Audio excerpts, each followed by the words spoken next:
I'm going to be restoring this headlight and bringing it back to life. Only using some soapy water, a few clean rags, some polishing pads,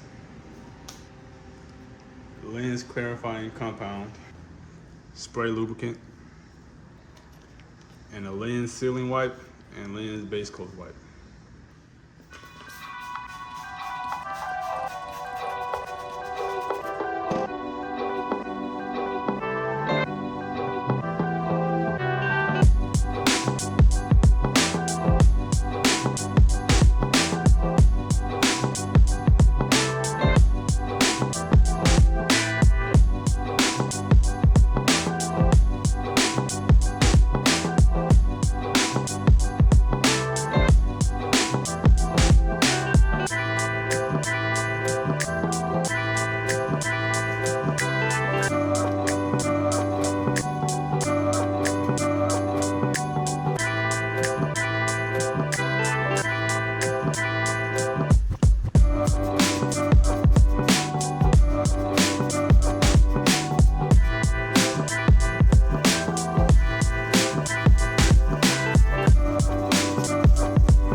And that's a simple video of me restoring this headlight using this Turtle Wax headlight lens restore kit.